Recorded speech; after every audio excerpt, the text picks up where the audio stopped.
¿Qué pasó, hijos de humanes? ¿Cómo están? Hace unos días que no nos veíamos por acá.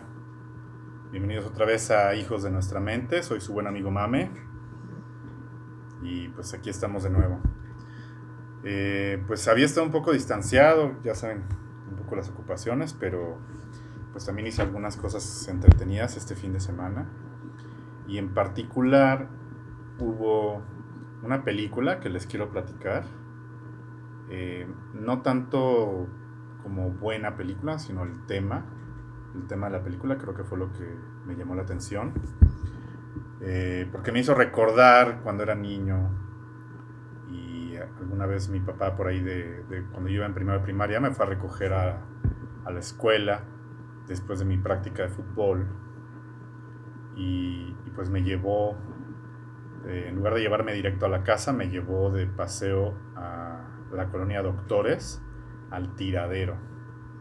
Y el Tiradero pues no era otra cosa más que un mercado de pulgas, donde ya saben, con mantas en el suelo, la gente vendía cosas viejas, antigüedades, algunas cosas sin valor, otras con valor, un poco, un poco de todo, ¿no? Lo que generalmente desde entonces ya juntaban los ropavejeros, antes de que tuviéramos esta moda de las camionetas que pasan buscando colchones, estufas, con sus altavoces, ¿verdad? Entonces, ahí en la colonia de Doctores, hace mucho que no voy, pero sí he visto que en la Portales sigue ocurriendo algo similar. Estos tiraderos donde en la calle ponen los manteles y las cosas viejas. Y bueno, pues así era en ese entonces. Y pues es de las primeras veces que me acuerdo haber ido con mi papá ahí. Y pues sí me impactaba, ¿no? Ver tanta gente vendiendo tantas cosas sobre el suelo y cómo mi papá caminaba viendo los fierros viejos y los aparatos y preguntaba cuánto costaban. Y pues en ese entonces, a pesar de que era un lugar que me parecería bastante inseguro ahora como adulto, en ese entonces pues la verdad mi papá no me cuidaba mucho, nomás me dejaba ahí suelto y yo lo iba siguiendo de un lado para otro. A veces yo me quedaba viendo algún juguete viejo y mientras mi papá se seguía caminando y de repente me gritaba, hey, no te quedes atrás, y ahí tenía que irlo a buscar. Alguna vez me perdí también y era horrible estar ahí y no encontrar a tu papá. Pero en particular me acuerdo mucho esa vez, después de que fue mi práctica de fútbol, que mi papá en uno de los puestos, algo que le llamó mucho la atención, fue un cassette que tenía un título en inglés. Y pues fue extraño porque generalmente mi papá compraba música en otro formato, en el formato de pista 8, que tenía una casetera grandota en la casa, pero este era un cassette de los normales, de los chiquitos. Eh, y el título en inglés también me llamó la atención porque él casi no compraba, nunca, ni escuchaba música anglosajona, ¿no? Entonces eso fue algo extraño y finalmente, pero sí noté un brillo en sus ojos especial, ¿no? Cuando vio ese cassette. Y pues cuando nos subimos al carro, enseguida lo compró, lo regateó, habrá salido en menos de 1,000 pesos viejos en ese entonces, en el 84. Y cuando nos subimos al carro, lo primero que hizo fue ponerlo en la caseta del carro para escucharlo.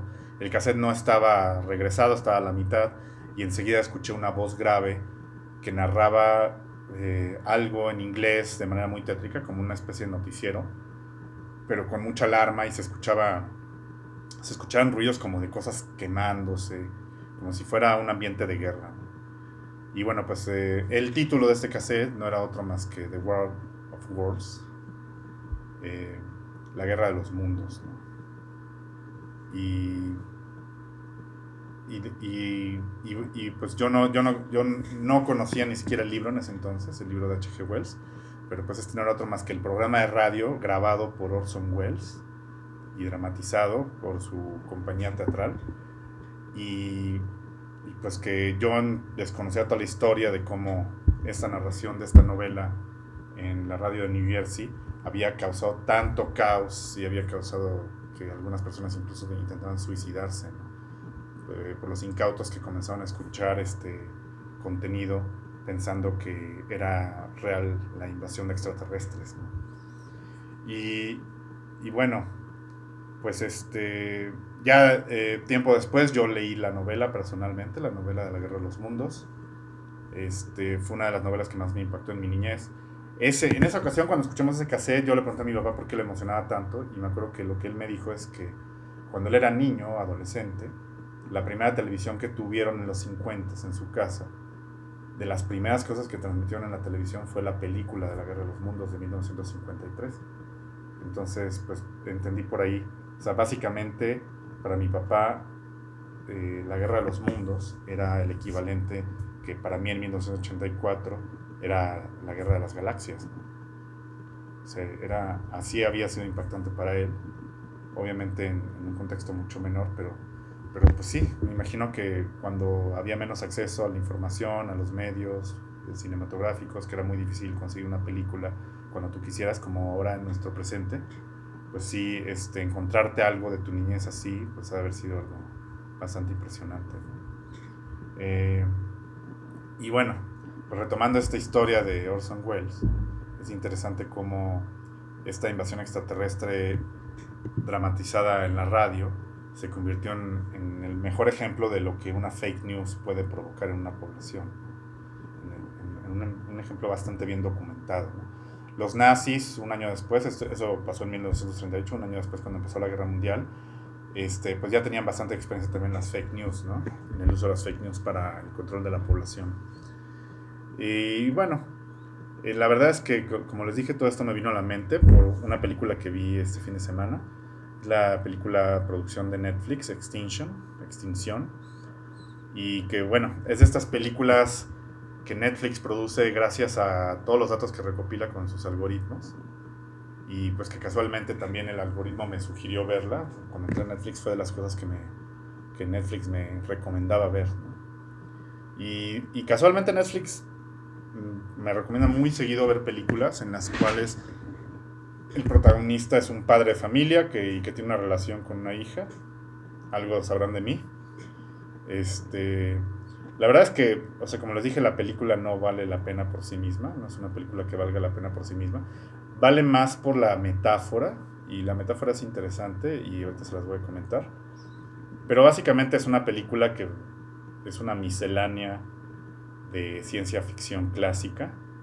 Desde precisamente H.G. Wells, Asimov, Philip K. Dick, hasta también un poco, yo diría que inteligencia artificial, el guión que estaba trabajando Stanley Kubrick antes de fallecer. Entonces, pues tiene algunas cosas muy interesantes y que además hicieron ruido con otras cosas que he estado observando en los últimos meses, ¿no? En particular, bueno, la película trata sobre Peter, un ingeniero que trabaja en una ciudad que tiene un ambiente muy, muy similar al de Los Ángeles. El casting pues, son actores que salen mucho en contenidos de Netflix. Michelle Peña o Michael Peña es el protagonista, que es este actor que conocimos en su papel de Camarena, de González Camarena el agente Camarena de la DEA, perdón, en la serie de Narcos, México, y que también sale en algunas películas de superhéroes como El Hombre Hormiga.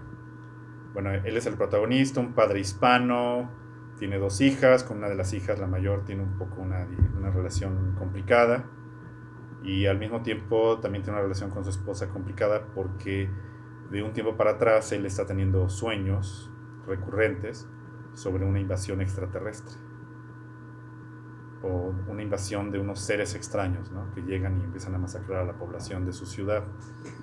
Esto le está causando problemas, como ya dije, familiares con su esposa, le impide dormir bien, le impide realizar su trabajo bien, tiene algunos accidentes en el trabajo provocados por esto. Y tiene aparte una relación con otro personaje que es su jefe, David, un afroamericano, que es el mismo actor de ¿cómo se llama de esta serie de Marvel ¿cómo se llama? Johnny Cage. No es Johnny Cage. ¿Cómo se llama? Es este actor Coulter, déjenme lo voy a buscar.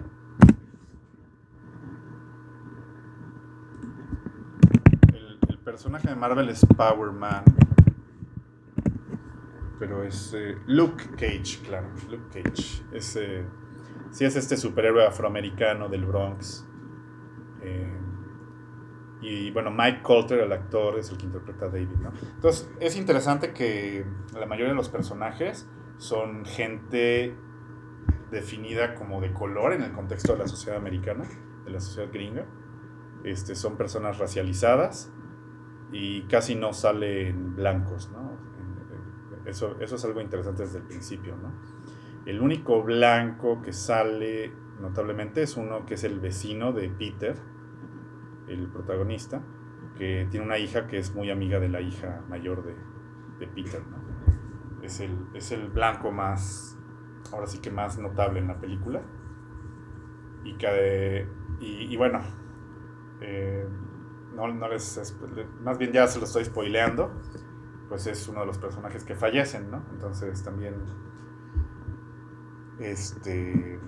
juega el papel como de la minoría blanca en la película un poco, ¿no? Pero desde un principio uno se da cuenta que la sociedad son casi todos asiáticos, africanos, hispanos. Entonces eso ya es un detalle interesante en la película, que digo, no es algo fuera de lo común en ciudades como Toronto o como Los Ángeles, que cuando uno va ahí, pues la verdad es que los blancos son minoría, ¿no? Bueno, entonces como les digo, este personaje Peter tiene estos sueños recurrentes sobre una invasión alienígena en la que su familia sufre en distintas situaciones este ataque y que no le permite dormir. Va a revisarse, va a una cita para que lo revisen por este problema, pero ahí se encuentra con otra persona que le empieza a decir, no, es que nos están borrando la mente, aquí nos borran la mente, algo muy grave va a pasar, ya lo vas a ver. Y entonces Peter, un poco inducido por esta conversación con este extraño, decide abandonar la consulta y se va a su casa, ¿no? Sin atender la consulta, para encontrarse que su familia ha sido invitada a una reunión con sus vecinos. Y entonces mientras sucede esta reunión, es que estando en el balcón con su vecino blanco, Peter observa lo mismo que había visto en sus sueños, que son una especie de drones descendiendo del cielo y que empiezan a atacar a los edificios de la ciudad. Y entonces por primera vez su vecino coincide en que está viendo lo mismo, ¿no? Que no es un sueño vívido, ¿no? Que es algo que realmente está ocurriendo. La esposa de Peter, Alice, sale al balcón y también nota lo mismo. Y entonces a partir de ese momento el ataque extraterrestre se vuelve real.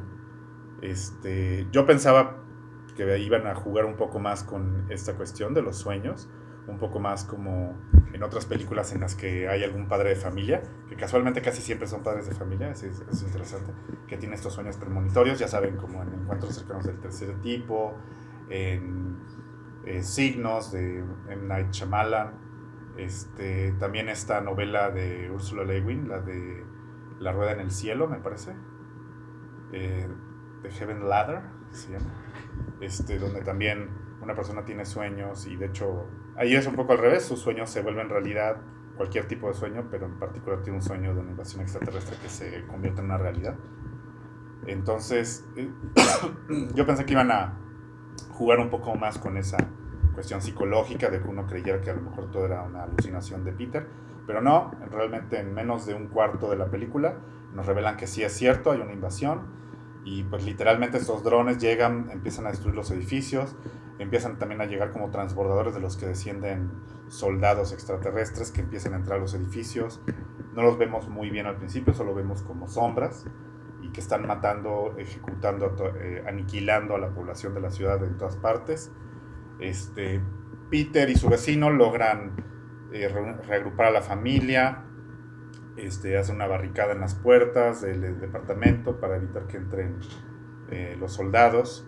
Hay un momento en que finalmente vemos que entra un cuchillo por una de las puertas y entonces parece un rifle con un cuchillo de punta, algo que nos hace pensar en que la tecnología de estos extraterrestres parece muy humana, a pesar de que sus disparos son como un poco como de rayos láser. La forma, el diseño de las armas es muy similar a las terrícolas. Y eso ya nos empieza a dar guiño de algo. Finalmente uno de estos soldados extraterrestres logra penetrar al departamento y cuando empieza a rastrear a la familia dentro del departamento, se encuentra con una de las hijas de Peter, la hija menor, que tiene un oso de peluche, y el soldado, en lugar de matarla inmediatamente, como ha estado ocurriendo con todos los demás habitantes, este soldado se queda impactado con la niña, se queda como paralizado, lo que da tiempo a Peter y Alice, los padres de la niña, a golpear al soldado, desarmarlo, y por un momento pensamos que lo dejan muerto o malherido, ¿no? El soldado tiene una armadura y la familia no se espera a tratar de ver qué hay debajo de la armadura, huyen robándose el arma, pero que es un arma que tiene de alguna forma un mecanismo biométrico que impide que el portador, que no sea su propietario, la use. Pero afortunadamente Peter, como ya lo dijimos, es un ingeniero, logra desarmar el arma, ve su funcionamiento, ve su tecnología, que no es muy alejada de lo que él conoce, y logra modificarla para que pueda cualquiera hacer uso de este rifle, ¿no? Entonces, gracias a que logran hacerse este rifle, logran salir Peter, su familia y la familia del vecino, logran salir del edificio, y uno de sus planes es tomar los túneles para tratar de llegar a la fábrica donde trabaja Peter. Pues Peter les comenta que ahí hay una bodega subterránea en la que podrían esconderse. Y bueno, ese se convierte en el plan. Al mismo tiempo, muy al estilo de Depredador, vemos al extraterrestre que perdió su alma reponerse, y al parecer tiene una especie de rastreador que le permite rastrear su arma, y que con algo muy cool emite una especie de vapor donde se proyecta la pantalla y él puede ver una pantalla en su muñeca. Y pues finalmente el soldado los caza en los túneles subterráneos. Peter logra una vez más ponerlo, ahora sí que someterlo, y pues ahora sí que con varias dificultades, Peter y su familia logran llegar a la fábrica donde trabaja Peter. En el camino los vecinos fallecen, no logran llegar a este lugar, y además Alice es herida, ¿no? En un costado del abdomen. Pues cuando llegan a la fábrica, se abren las puertas y sale David, este personaje interpretado por Michael Ter, que es y salen armados. Resulta que tienen un arsenal guardado bajo la fábrica. David, el personaje que es el jefe de Peter, le comenta que se han estado preparando para esa invasión desde hace mucho tiempo. Entonces, Mike y su familia son aceptados junto con el soldado. Al soldado, como que la resistencia que está dentro de la fábrica, deciden que lo van a ejecutar, pero mientras están tratando de salvarle la vida a Alice y la desahucian, básicamente, ¿no? Le dicen a Peter que está muy mal herida y que no van a poderla salvar, ¿no? Y justo cuando van a ejecutar al soldado, que aparte se me olvidó comentar, ya se había quitado el casco y resulta ser un joven no mayor de 20 años, humano. Este joven le dice a Peter: no, yo puedo salvar a tu esposa, déjame ayudarte. Entonces Peter, como está desesperanzado, decide aceptar la oferta del joven. Se retiran a una habitación privada. Mientras tanto, David se lleva a las hijas de Peter y Alice al subterráneo, porque van a evacuar la zona en un tren secreto.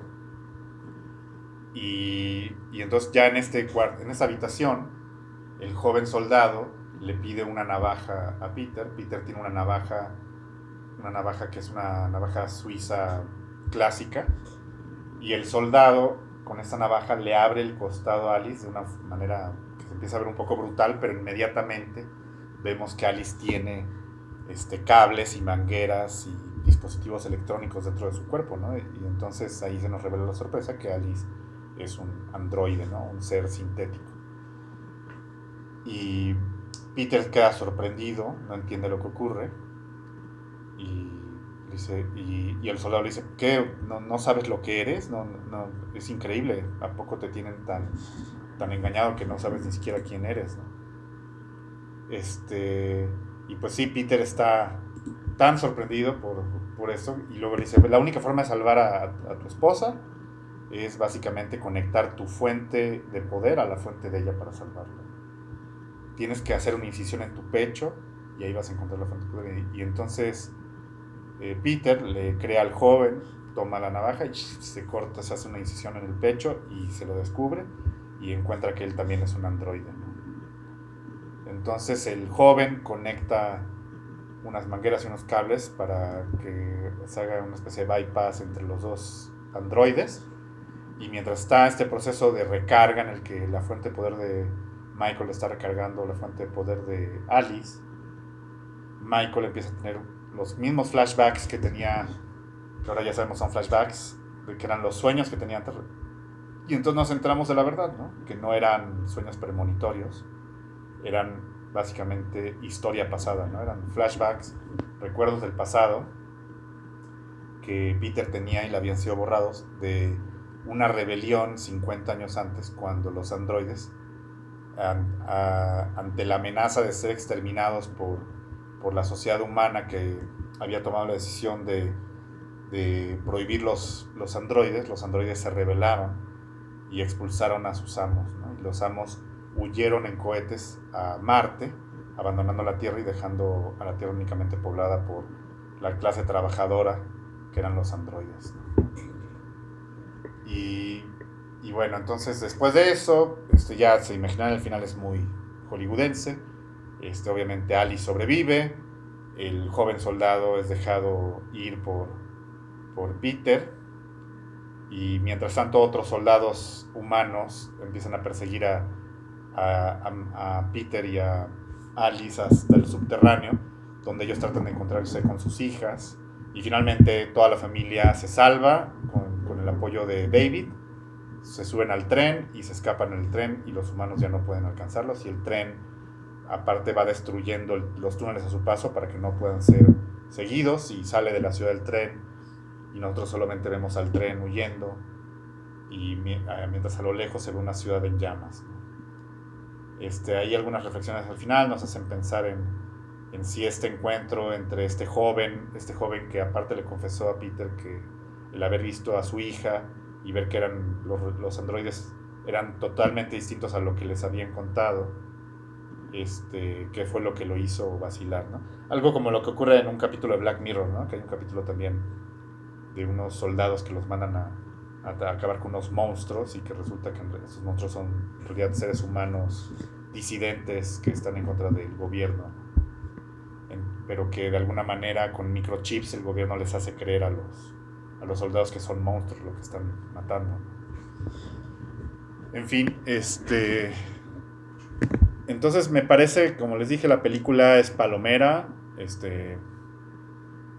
En realidad, pues sí, lo más importante de la película es la sorpresa de que los humanos no son humanos, son androides, y que los alienígenas no son alienígenas, son humanos exiliados en Marte, ¿no?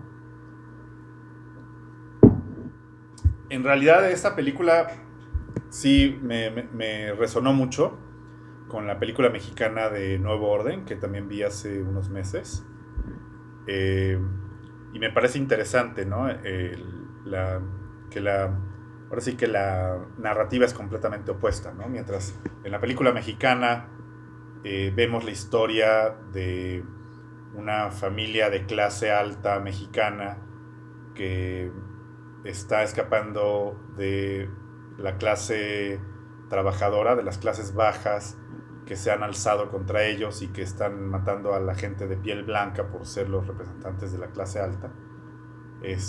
Muy al estilo de este cuento de Ray Bradbury y la piedra gritó, el día que la piedra gritó, me parece que se llama, que fue este cuento publicado en la primera edición de Fahrenheit 451. Entonces sí vemos un alzamiento de las clases populares, de las clases trabajadoras en México contra la clase dominante, la clase capitalista.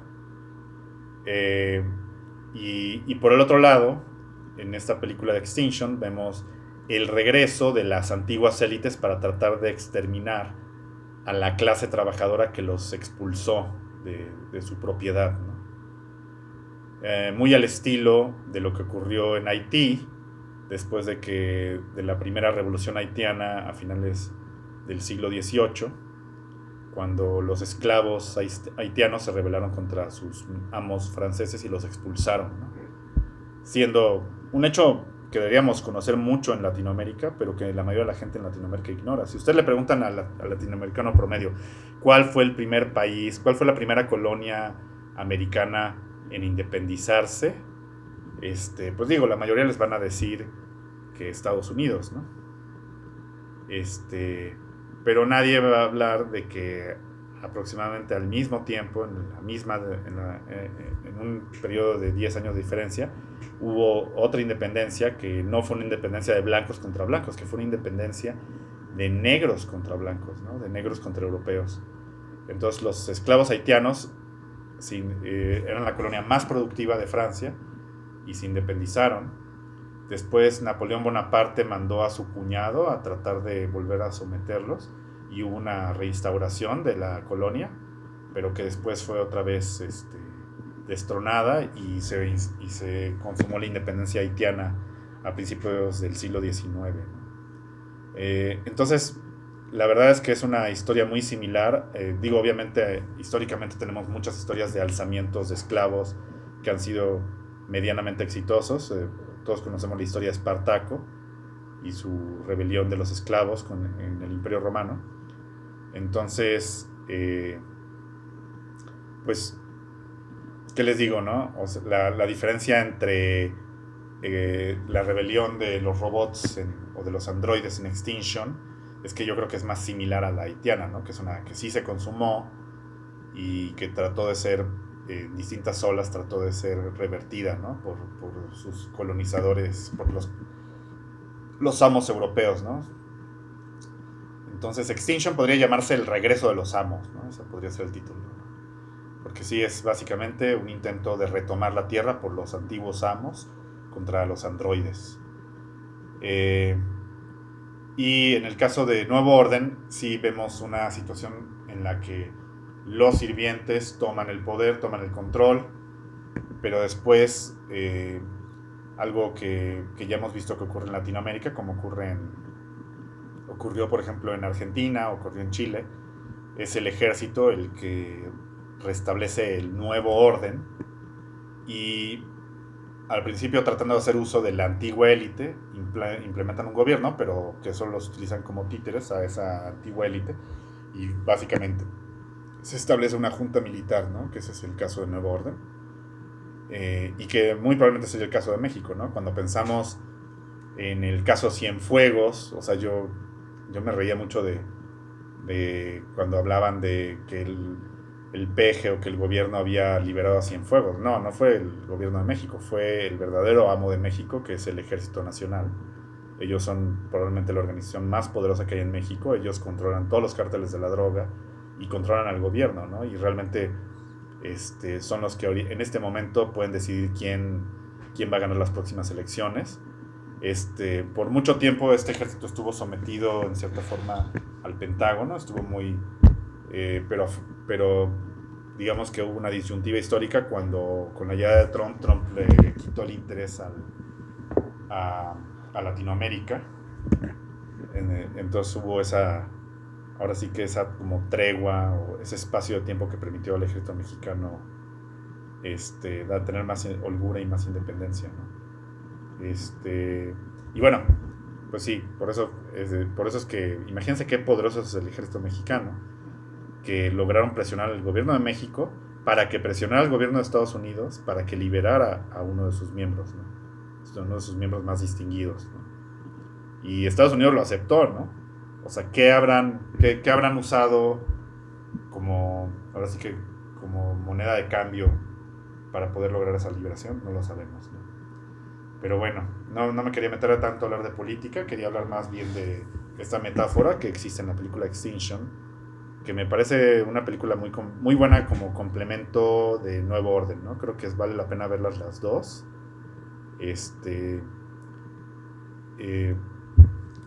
Y hacer esta metáfora, ¿no? No sé, ¿ustedes qué piensan? Obviamente En la ciencia ficción hay N cantidad de casos de alzamientos de la clase trabajadora robótica o de inteligencia artificial. Obviamente de los más conocidos son Terminator y Matrix, creo que son los más populares, pero pues en cierta forma Metrópolis también tiene ahí una historia en el que un robot agita a las clases trabajadoras. Se puede decir que algo, una clasificación dentro de la ciencia ficción, ¿no? La de los alzamientos de las máquinas contra sus amos humanos, ¿no? ¿Qué opinan de esto, no? Bueno, y antes de eso también tenemos precisamente H.G. Wells tiene otra novela, La isla del Dr. Moreau, en la que las creaciones se alzan contra sus amos, ¿no? En este caso unas creaciones genéticas, ¿no? Animales genéticamente modificados para actuar como humanos, se rebelan contra sus amos, ¿no? Entonces, y bueno, si nos queremos ir ya al origen de esta en la ciencia ficción, Mary Shelley, Frankenstein, ¿no? Qué mejor ejemplo de el eterno Adán creado, este Adán moderno creado por el doctor Frankenstein, que termina rebelándose contra él, ¿no? Entonces, pues es un tema, como ya dije, recurrente en la ciencia ficción. Y bueno, pues aquí quiero concluirlo, esta plática, ya me alargué demasiado, 30 minutos. Les mando un saludo a todos. Los dejo con la pregunta. ¿Ustedes creen, cuáles creen que deban ser los mayores temores que tenemos que tener sobre el avance de la tecnología en inteligencia artificial? Por ahí tengo una discusión whatsappera con Víctor, y Víctor su argumento más común es que no todo debe ser llamado inteligencia artificial. Entonces no me voy a enfocar en inteligencia artificial, más bien vamos a llamarle los avances tecnológicos de la computación, cómo pueden en un futuro afectar a nuestra sociedad humana, que somos los amos de estas tecnologías, y cómo pueden afectarnos, no solo eso, no solamente a los humanos, en específico al género humano, sino también a ciertas clases sociales, ¿no? Cómo se van a ver invalidadas la clase trabajadora, la clase académica, cómo van a ver en cada uno de sus campos ver invalidados sus actividades laborales por la aparición de estas tecnologías computacionales, inteligencia artificial, minería de datos, big data, blockchain, todas estas tecnologías que pues van a revolucionarlo todo, ¿no? ¿Ustedes qué piensan? ¿Será la anticipación de nuestra extinción? ¿Ustedes qué opinan?